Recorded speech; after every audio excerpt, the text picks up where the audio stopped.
En esta recta final del tiempo cuaresmal, una vez más nos enfrentamos a nuestra propia reflexión en torno a la figura de Jesucristo nuestro Señor, pero no disociándola de su predicación, de su buena noticia, del Evangelio, de la doctrina que nos dejó como gran legado.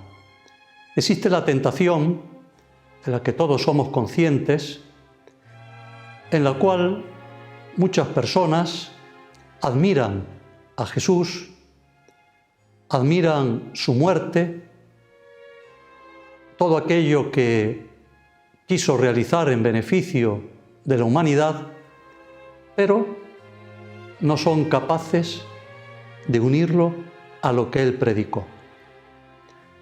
Muchas veces da la impresión de que Jesucristo es excesivamente duro en aquello que nos pide, en aquello que rechaza. Y sin embargo, nosotros hemos de ser conscientes que no podemos mejorar al que es el amor de los amores. Y esto tiene que ser una lección para todos.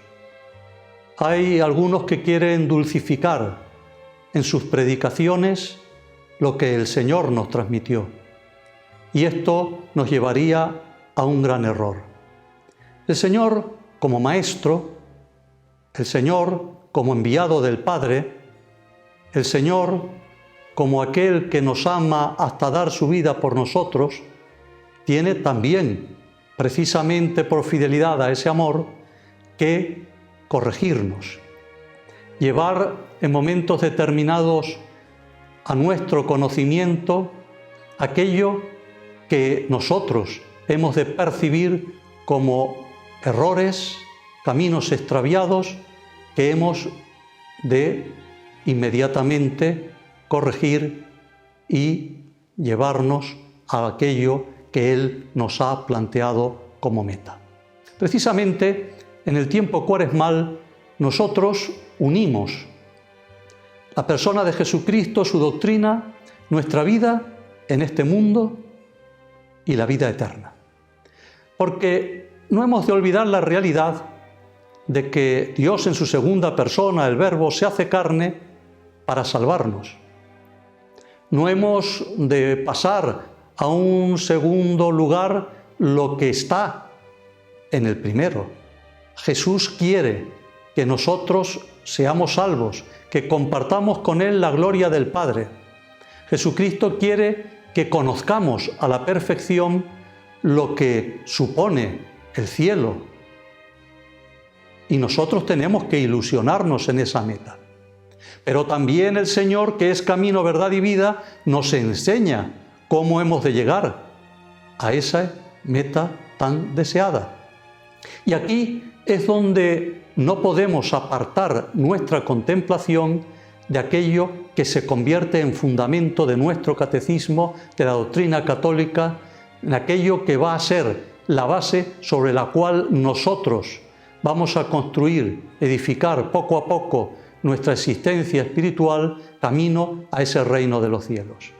El tiempo de Cuaresma nos ayuda, y en estos días en que estamos encerrados con menos ruido alrededor, no todos, algunos en la casa van a tener todavía más, pero sí que podemos apartarnos una serie de momentos de todas las perturbaciones que surgen en nuestros trabajos, en nuestras labores, y fijarnos en aquello que hemos apartado durante todo el año de nuestra reflexión. Motivos y razones de fe, motivos y razones de por qué estamos en este mundo y qué nos espera. No podemos quedarnos quietos, anquilosados en todo aquello que nos rodea sin percibir de que hay algo que está más allá. El tiempo cuaresmal, en esta recta final, como decía al principio, va a imprimir en nosotros un querer, un desear conocer más profundamente al Señor y a su doctrina. Y en este sentido, hay partes del Evangelio, de la predicación de Jesucristo, que nosotros soslayamos con demasiada facilidad. Nos cuesta hablar de aquello que a los oídos placenteros de nuestro mundo les produce dolor. Pero sabemos que hay realidades que están en nuestra vida: el pecado, las consecuencias del pecado, la enfermedad, la muerte. Sabemos que eso no podemos nosotros, aunque no pensemos y no reflexionemos en ello, dejar de entender que son verdades que están ahí. Por ello, en estos días en que estamos un poco oscurecidos por todo lo que está sucediendo, por esas tinieblas que nos rodean en torno a esta enfermedad y a las muertes, aunque los medios de comunicación evitan el mostrarnos a la gente llorando, el abandono de los enfermos en el sentido de que no están las familias cerca porque no pueden por el contagio, nosotros desde aquí hemos de pensar que ciertamente esa realidad nos recuerda cómo va a ser nuestro juicio personal, cómo hemos de enfrentarnos a la muerte en soledad y cómo hemos de responder ante Dios de nuestras buenas obras, pero también de aquellos que han sido malas. Y esto es el pecado de nuestro tiempo: negar que existe ese pecado, negar que estamos dando la espalda a Dios, no ser conscientes de esa realidad, de esa verdad, de que no seguimos los pasos de Jesucristo. Y esto nos tiene que, en este tiempo, llamar a una seria meditación. ¿Cómo nosotros luchar contra el pecado? Pues fácilmente el tiempo de Cuaresma nos lo dice: los sacrificios, las renuncias, los ayunos, las abstinencias, la limosna, en la ayuda a los demás, la caridad vivida como amor sobrenatural, la oración como un diálogo permanente con Dios. Pero no solamente eso. Está bien la renuncia a aquello que nos sobra, está bien que nosotros apartemos aquello que no nos ayuda, pero hay algo más, hay que dar una serie de pasos. Y eso precisamente en esta recta final es lo que nosotros debemos que concebir en nuestro comportamiento cotidiano diario. ¿Qué hacer? Al estar apartados de los templos por disposiciones de la autoridad, al no poder acercarnos a los sacramentos como desearíamos, estar con la palabra de Dios en la mano, reflexionar cuando termináis de escuchar y de ver en los medios de comunicación, como ahora en Ahora Televisión, las pláticas, todo aquello que nos pueda ayudar después, en el silencio de nuestro cuarto, buscar la manera en esa habitación de introducirnos en el misterio salvífico de Jesucristo. Él viene a salvar nuestras almas. Por tanto, si esa es su preocupación mayor, también tiene que ser la nuestra. ¿Cómo salvar nuestras almas? No podemos, por tanto, ser esclavos del mundo, de la carne, del demonio, como se decía antiguamente, y está en nuestro catecismo y debería de ser teología presente. Debemos ciertamente pensar que si el Señor ha dado la vida por la salvación de nuestras almas, nosotros tenemos que dar toda nuestra existencia por salvar esa alma nuestra y la de aquellos nuestros seres queridos. Salvar almas, la solus animarum, el pensar que hay esa muerte de la que hablábamos antes, pero que también puede haber, en términos bíblicos, una muerte eterna, es decir, una separación para siempre de Dios. ¿Por qué hablar de aquello que acontece en el mundo y no hablar de aquello que acontecerá en la vida eterna?